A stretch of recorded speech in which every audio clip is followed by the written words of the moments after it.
ګاونډیه، 1000 کاله به مې نور هم هیر نشي چې په اخري ورځ دې هم غلا راڅخه وکړه.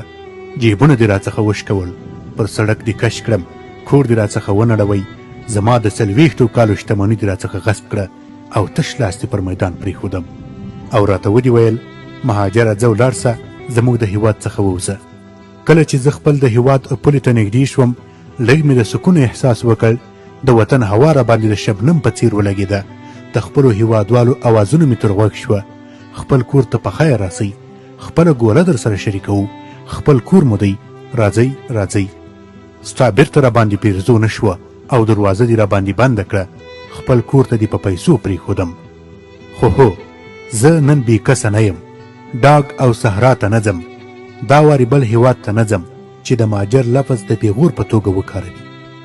دا ځل به پر سړک زما څخه څوک پوښتنه نه کوي چې ماجر کاټ دی کاو.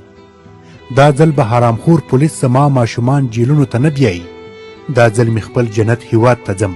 سرتیري مې د وهلو پر ځای په غاړه کې ګلونه رچوي. حکومتي موټرې مې د جیل پر ځای تر خپل کوره رسوي. پولیس د غلا پر ځای د سفر خرڅ او ډوډۍ راکوي.